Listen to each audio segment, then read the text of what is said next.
नमो भगवते वासुदेवाय।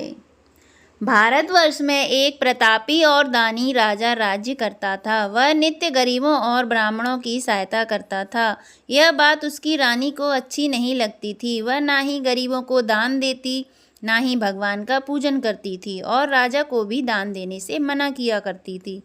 एक दिन राजा शिकार खेलने वन को गए हुए थे तो रानी महल में अकेली थी। उसी समय बृहस्पति देव साधु वेश में राजा के महल में भिक्षा के लिए गए और भिक्षा मांगी। रानी ने भिक्षा देने से इनकार किया और कहा, हे साधु महाराज, मैं तो दान पुण्य से तंग आ गई हूँ। मेरा पति सारा धन लुटाते रहते हैं। मेरी इच्छा है कि हमारा धन नष्ट हो जाए, फिर ना रहेगा बांस और ना बजेगी बांसुरी। साधु ने कहा, देवी तुम तो बड़ी विचित्र हो। धन संतान तो सभी चाहते हैं, पुत्र और लक्ष्मी तो पापी के घर भी होने चाहिए। यदि तुम्हारे पास अधिक धन है तो भूखों को भोजन दो, प्यासों के लिए प्याऊ बनवाओ, मुसाफिरों के लिए धर्मशालाएं खुलवाओ। जो निर्धन अपनी कुंवारी कन्याओं का विवाह नहीं कर सकते उनका विवाह करा दो। ऐसे और कई काम हैं जिनके करने से तुम्हारा यश लोक परलोक में फैलेगा। परंतु रानी पर उपदेश का कोई प्रभाव ना पड़ा। वह बोली, महाराज आप मुझे कुछ ना समझाएं, मैं ऐसा धन नहीं चाहती जो हर जगह बांटती फिरूं। साधु ने उत्तर दिया, यदि तुम्हारी ऐसी इच्छा है तो तथास्तु। तुम ऐसा करना कि बृहस्पतिवार को घर लीपकर पीली मिट्टी से अपना सिर धोकर स्नान करना, भट्टी चढ़ाकर कपड़े धोना। ऐसा करने से आपका सारा धन नष्ट हो जाएगा। इतना कहकर वह साधु महाराज वहां से आलोप हो गए। साधु के अनुसार कही बातों को पूरा करते हुए रानी को केवल 3 बृहस्पतिवार ही बीते थे कि उसकी समस्त धन संपत्ति नष्ट हो गई। भोजन के लिए राजा का परिवार तरसने लगा। तब एक दिन राजा ने रानी से बोला कि हे रानी, तुम यहीं रहो, मैं दूसरे देश को जाता हूँ, क्योंकि यहाँ पर सभी लोग मुझे जानते हैं, इसीलिए मैं कोई छोटा कार्य नहीं कर सकता। ऐसा कहकर राजा परदेश चला गया। वहाँ वह जंगल में लकड़ी काट कर लाता और शहर में बेचता। इस तरह वह अपना जीवन व्यतीत करने लगा। इधर राजा के परदेश जाते ही रानी और दासी दुखी रहने लगीं। एक बार जब रानी और दासी को 7 दिन तक बिना भोजन के रहना पड़ा तो रानी ने अपनी दासी से कहा, हे दासी, पास ही के नगर में मेरी बहन रहती है, वह बड़ी धनवान है, तू उसके पास जा और कुछ ले आ ताकि थोड़ी बहुत गुजर बसर हो सके। दासी रानी की बहन के पास गई। उस दिन गुरुवार था और रानी की बहन उस समय बृहस्पतिवार का व्रत की कथा सुन रही थी। दासी ने रानी की बहन को अपनी रानी का संदेश दिया, लेकिन रानी की बड़ी बहन ने कोई उत्तर नहीं दिया। जब दासी को रानी की बहन से कोई उत्तर नहीं मिला तो वह बहुत दुखी हुई और उसे क्रोध भी आया। दासी ने वापस आकर रानी को सारी बात बता दी। सुनकर रानी ने अपने भाग्य को कोसा। उधर रानी की बहन ने सोचा कि मेरी बहन की दासी आई थी, परंतु मैं उससे नहीं बोली, इससे वह बहुत दुखी हुई होगी। कथा सुनकर और पूजन समाप्त करके वह अपनी बहन के घर आई और कहने लगी, हे बहन, मैं बृहस्पतिवार की कथा कर रही थी। तुम्हारी दासी मेरे घर आई थी, परंतु जब तक कथा होती है तब तक ना तो उठते हैं और ना ही बोलते हैं, इसीलिए मैं नहीं बोली। कहो दासी क्यों गई थी? रानी बोली, बहन तुमसे क्या छिपाऊं, हमारे घर में खाने तक को अनाज नहीं था। ऐसा कहते कहते रानी की आंखें भर आईं। उसने दासी समेत पिछले 7 दिनों से भूखे रहने की बात अपनी बहन को विस्तार पूर्वक बताई। रानी की बहन बोली, देखो बहन, भगवान बृहस्पति देव सबकी मनोकामना को पूर्ण करते हैं। देखो शायद तुम्हारे घर में अनाज रखा हो। पहले तो रानी को विश्वास नहीं हुआ, पर बहन के आग्रह करने पर उसने दासी को अंदर भेजा तो उसे सचमुच अनाज से भरा एक घड़ा मिला। यह देखकर दासी को बड़ी हैरानी हुई। दासी ने रानी से कहा कि हे रानी, जब हमको भोजन नहीं मिलता तो हम व्रत ही तो करते हैं, इसीलिए क्यों ना इनसे व्रत और कथा की विधि पूछ ली जाए ताकि हम भी व्रत कर सकें। तब रानी ने अपनी बहन से बृहस्पतिवार व्रत के बारे में पूछा। उसकी बहन ने बताया, बृहस्पतिवार के व्रत में चने की दाल और मुनक्का से विष्णु भगवान का केले की जड़ में पूजन करें तथा दीपक जलाएं, व्रत कथा सुनें और पीले भोजन ही करें। इससे बृहस्पति देव प्रसन्न होते हैं। व्रत और पूर्ण पूजन विधि बताकर रानी की बहन अपने घर लौट आई। 7 दिन के बाद जब गुरुवार आया तो रानी और दासी ने व्रत रखा। गुड़साल में जाकर चना और गुड़ लेकर आईं। फिर उससे केले की जड़ में विष्णु भगवान का पूजन किया। जब अब पीला भोजन कहाँ से आए, इस बात को लेकर दोनों बहुत दुखी थे। चूँकि उन्होंने व्रत रखा था, इसीलिए बृहस्पति देव उनसे प्रसन्न थे। इसीलिए वे एक साधारण व्यक्ति का रूप धारण कर 2 थालों में सुंदर पीला भोजन दासी को दे गए। भोजन पाकर दासी प्रसन्न हुई और फिर रानी के साथ मिलकर भोजन ग्रहण किया। उसके बाद से सभी गुरुवार को व्रत और पूजन करने लगीं। बृहस्पति भगवान की कृपा से उनके पास फिर से धन संपत्ति आ गई, परंतु रानी फिर से पहले की तरह आलस्य करने लगी। तब दासी बोली, देखो रानी, तुम पहले भी इस प्रकार आलस्य करती थीं, तुम्हें धन रखने में कष्ट होता था, इस कारण सभी धन नष्ट हो गया, और अब जब भगवान बृहस्पति देव की कृपा से धन मिला है तो तुम्हें फिर आलस्य होता है। रानी को समझाते हुए दासी कहती है कि बड़ी मुसीबतों के बाद हमने यह धन पाया है, इसीलिए हमें दान पुण्य करना चाहिए, भूखे मनुष्यों को भोजन कराना चाहिए और धन को शुभ कार्यों में खर्च करना चाहिए, जिससे तुम्हारे कुल का यश बढ़ेगा, स्वर्ग की प्राप्ति होगी और पितृ प्रसन्न होंगे। दासी की बात मानकर रानी अपना धन शुभ कार्यों में खर्च करने लगी, जिससे पूरे नगर में उसका यश फैलने लगा। बृहस्पतिवार व्रत कथा के बाद श्रद्धा के साथ आरती की जानी चाहिए। इसके बाद प्रसाद बांटकर उसे ग्रहण करना चाहिए। एक दिन राजा दुखी होकर जंगल में एक पेड़ के नीचे आसन जमाकर बैठ गया। वह अपनी दशा को याद करके व्याकुल होने लगा। बृहस्पतिवार का दिन था। एकाएक उसने देखा कि निर्जन वन में एक साधु प्रकट हुए। वह साधु वेश में स्वयं बृहस्पति देवता थे। लकड़हारे के सामने आकर बोले, हे लकड़हारे, इस सुनसान जंगल में तू चिंता मग्न क्यों बैठा है? लकड़हारे ने दोनों हाथ जोड़कर प्रणाम किया और उत्तर दिया, महात्मा जी, आप सब कुछ जानते हैं, मैं क्या कहूँ। यह कहकर रोने लगा और साधु को आत्मकथा सुनाई। महात्मा जी ने कहा, तुम्हारी स्त्री ने बृहस्पति के दिन बृहस्पति भगवान का निरादर किया है, जिसके कारण रुष्ट होकर उन्होंने तुम्हारी यह दशा कर दी। अब तुम चिंता को दूर करके मेरे कहने पर चलो तो तुम्हारे सब कष्ट दूर हो जाएंगे और भगवान पहले से भी अधिक संपत्ति देंगे। तुम बृहस्पति के दिन कथा किया करो, 2 पैसे के चने मुनक्का लाकर उसका प्रसाद बनाओ और शुद्ध जल से लोटे में शक्कर मिलाकर अमृत तैयार करो। कथा के पश्चात अपने सारे परिवार और सुनने वाले प्रेमियों में अमृत व प्रसाद बांटकर आप भी ग्रहण करो। ऐसा करने से भगवान तुम्हारी सब मनोकामनाएं पूरी करेंगे। साधु के ऐसे वचन सुनकर लकड़हारा बोला, हे प्रभु, मुझे लकड़ी बेचकर इतना पैसा नहीं मिलता जिससे भोजन करने के उपरांत कुछ बचा सकूं। मैंने रात्रि में अपनी स्त्री को व्याकुल देखा है, मेरे पास कुछ भी नहीं है जिससे मैं उसकी खबर मंगा सकूं। साधु ने कहा, हे लकड़हारे, तुम किसी बात की चिंता मत करो। बृहस्पति के दिन तुम रोजाना की तरह लकड़ियां लेकर शहर को जाओ। तुमको रोज से दुगना धन प्राप्त होगा, जिससे तुम भली भांति भोजन कर लोगे तथा बृहस्पति देव की पूजा का सामान भी आ जाएगा। इतना कहकर साधु अंतर्ध्यान हो गए। धीरे धीरे समय व्यतीत होने पर फिर वही बृहस्पतिवार का दिन आया। लकड़हारा जंगल से लकड़ी काटकर किसी शहर में बेचने गया। उसे उस दिन और दिन से अधिक पैसा मिला। राजा ने चना गुड़ आदि लाकर गुरुवार का व्रत किया। उस दिन से उसके सभी क्लेश दूर हुए। परंतु जब दोबारा गुरुवार का दिन आया तो बृहस्पतिवार का व्रत करना भूल गया। इस कारण बृहस्पति भगवान नाराज हो गए। उस दिन उस नगर के राजा ने विशाल यज्ञ का आयोजन किया तथा शहर में यह घोषणा करा दी कि कोई भी मनुष्य अपने घर में भोजन न बनावे, न आग जलावे। समस्त जनता मेरे यहाँ भोजन करने आवे। इस आज्ञा को जो न मानेगा उसे फांसी की सजा दी जाएगी। इस तरह की घोषणा संपूर्ण नगर में करवा दी गई। राजा की आज्ञा अनुसार शहर के सभी लोग भोजन करने गए, लेकिन लकड़हारा कुछ देर से पहुंचा। इसीलिए राजा उसको अपने साथ घर ले गए और ले जाकर भोजन करा रहे थे तो रानी की दृष्टि उस खूंटी पर पड़ी जिस पर उसका हार लटका हुआ था। वह वहां पर दिखाई नहीं दिया। रानी ने निश्चय किया कि मेरा हार इस मनुष्य ने चुरा लिया है। उसी समय सिपाहियों को बुलवाकर उसको कारागार में डलवा दिया। जब लकड़हारा कारागार में पड़ गया और बहुत दुखी होकर विचार करने लगा कि न जाने कौन से पूर्व जन्म के कर्म से मुझे यह दुख प्राप्त हुआ है, और उसी साधु को याद करने लगा जो कि जंगल में मिला था।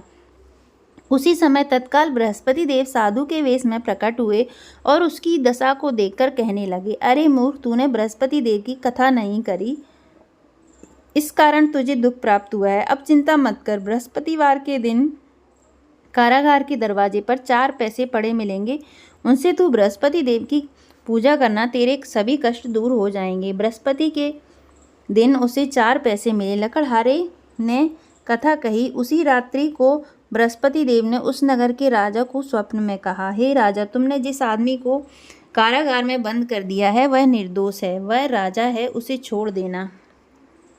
रानी का हार उसी खूंटी पर लटका है, अगर तू ऐसा नहीं करेगा तो मैं तेरे राज्य को नष्ट कर दूंगा।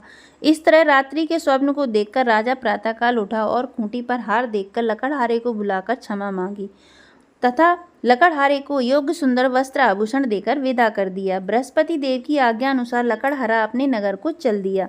जब अपने नगर के निकट पहुंचा तो उसे बड़ा आश्चर्य हुआ। नगर में पहले से अधिक बाग, तालाब, कुएं तथा बहुत सी मंदिर, धर्मशालाएं आदि बन गई हैं। तब नगर के सब लोग कहने लगे कि बन गई हैं। राजा ने पूछा, यह किसका बाग और धर्मशालाएं हैं? तब नगर के सब लोग कहने लगे कि यह सब रानी और बांदी के हैं। तो राजा को आश्चर्य हुआ और गुस्सा भी आया। जब रानी ने यह खबर सुनी कि राजा आ रहे हैं तो उन्होंने बांदी से कहा कि हे दासी, देख राजा हमको कितनी बुरी हालत में छोड़ गए थे, हमारी ऐसी हालत देखकर वह लौट ना जाए, इसीलिए तू दरवाजे पर खड़ी हो जा। आज्ञा अनुसार दासी दरवाजे पर खड़ी हो गई। राजा आए तो उन्हें अपने साथ लिवा लाई। तब राजा ने क्रोध करके अपनी रानी से पूछा कि यह धन तुम्हें कैसे प्राप्त हुआ है? तब उन्होंने कहा, हमें यह सब धन बृहस्पति देव के इस व्रत के प्रभाव से प्राप्त हुआ है। राजा ने निश्चय किया कि 7 रोज बाद तो सभी बृहस्पति देव का पूजन करते हैं, परंतु मैं प्रतिदिन दिन में 3 बार कहानी कहा करूँगा, रोज व्रत किया करूँगा। अब हर समय राजा के दुपट्टे में चने की दाल बंधी रहती तथा दिन में 3 बार कहानी कहता। एक रोज राजा ने विचार किया कि चलो अपनी बहन के यहाँ हो आवें। इस तरह निश्चय कर राजा घोड़े पर सवार हो अपनी बहन के यहाँ को चलने लगा। मार्ग में उसने देखा कि कुछ आदमी एक मुर्दे को लिए जा रहे हैं। उन्हें रोककर राजा कहने लगा, अरे भाइयों, मेरी बृहस्पति देव की कथा सुन लो। वे बोले, लो, हमारा तो आदमी मर गया है, इसको अपनी कथा की पड़ी है।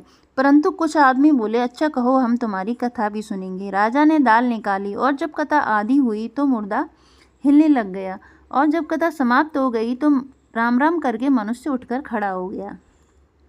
आगे मार्ग में उसे एक किसान खेत में हल चलाता मिला। राजा ने उसे देख और उससे बोले, अरे भैया, तुम मेरी बृहस्पतिवार की कथा सुन लो। किसान बोला, लो, जब तक मैं तेरी कथा सुनूंगा तब तक 4 अर्रियां जोत लूंगा, जा अपनी कथा किसी और को सुनाना। इस तरह राजा आगे चलने लगा। राजा के हटते ही बैल पछाड़ खाकर गिर गए और किसान के पेट में बड़ी जोर से दर्द होने लगा। उस समय उसकी माँ रोटी लेकर आई। उसने जब यह देखा तो अपने पुत्र से सब हाल पूछा। बेटे ने सभी हाल कह दिया तो बुढ़िया दौड़ी दौड़ी उस घुड़सवार के पास गई और उससे बोली कि मैं तेरी कथा सुनूंगी, तू अपनी कथा मेरे खेत पर चलकर ही कहना। राजा ने बुढ़िया के खेत पर जाकर कथा कही, जिसके सुनते ही वह बैल उठ खड़े हुए तथा किसान के पेट का दर्द बंद हो गया। राजा अपनी बहन के घर पहुंचा। बहन ने भाई की खूब मेहमानी की। दूसरे रोज राजा प्रातःकाल जगा तो वह देखने लगा कि सब लोग भोजन कर रहे हैं। राजा ने अपनी बहन से कहा, ऐसा कोई मनुष्य है जिसने भोजन नहीं किया हो? मेरी बृहस्पतिवार की कथा सुन ले। बहन बोली, हे भैया, यह देश ऐसा ही है कि पहले लोग यहाँ भोजन करते हैं, बाद में अन्य काम करते हैं। अगर कोई पड़ोस में हो तो देख आऊँ। वह ऐसा कहकर देखने चली गई, परंतु उसे कोई ऐसा व्यक्ति नहीं मिला जिसने भोजन ना किया हो। अतः वह एक कुमार के घर गई जिसका लड़का बीमार था। उसे मालूम हुआ कि उनके यहाँ 3 रोज से किसी ने भोजन नहीं किया है। रानी ने अपनी भाई की कथा सुनने के लिए कुमार से कहा। वह तैयार हो गया।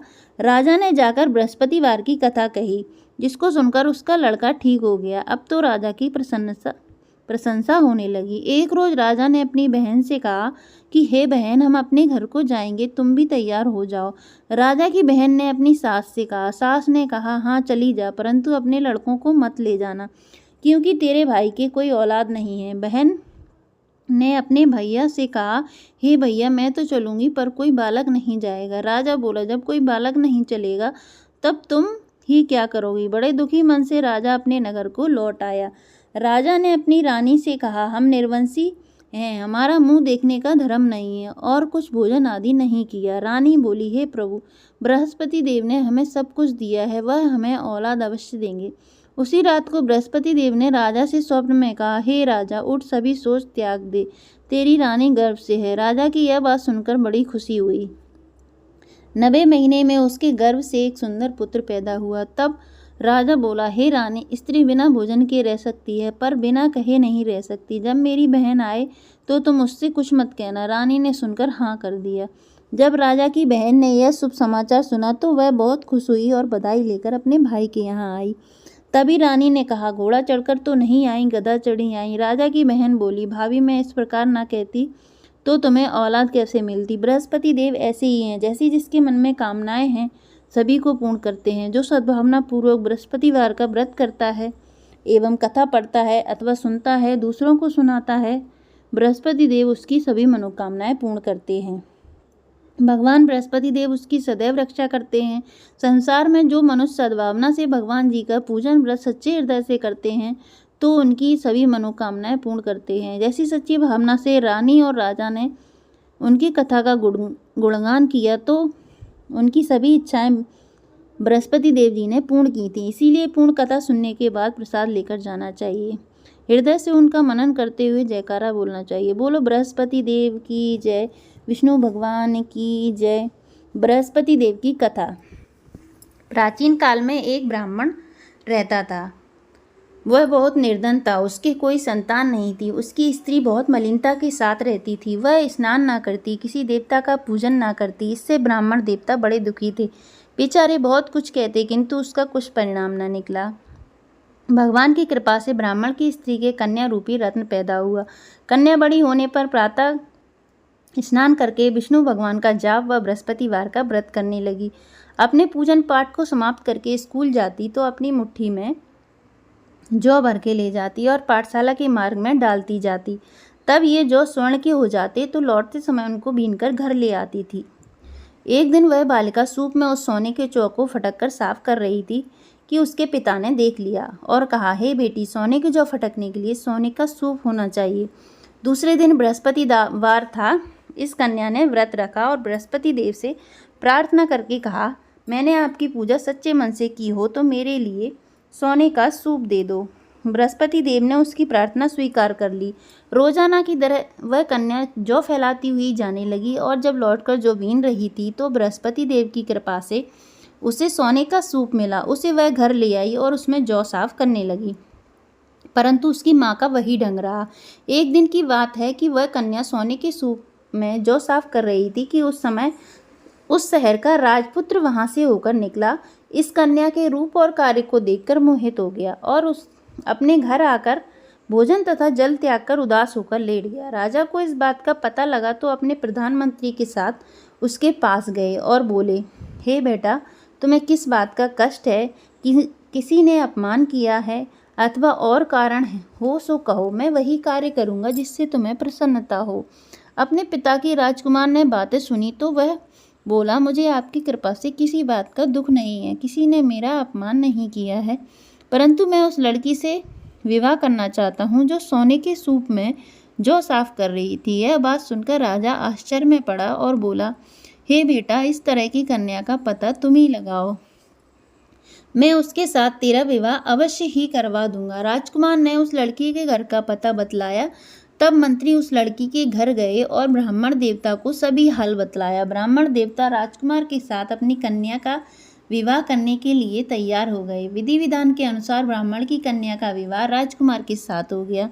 कन्या के घर से जाते ही पहले की भांति उस ब्राह्मण देवता के घर में गरीबी का निवास हो गया। अब भोजन के लिए भी अन्न बड़ी मुश्किल से मिलता था। एक दिन दुखी होकर ब्राह्मण देवता अपनी पुत्री के पास गए। बेटी ने पिता की दुखी अवस्था को देखा और अपनी माँ का हाल पूछा। तब ब्राह्मण ने सभी हाल कहा। कन्या ने बहुत सा धन देकर अपने पिता को विदा कर दिया। इस तरह ब्राह्मण का कुछ समय सुखपूर्वक व्यतीत हुआ। कुछ दिन बाद फिर वही हाल हो गया। ब्राह्मण फिर अपनी कन्या के यहाँ गया और सारा हाल कहा तो लड़की बोली, हे पिताजी, आप माताजी को यहाँ लेवा लाओ, मैं उसे विधि बता दूंगी जिससे गरीबी दूर हो जाएगी।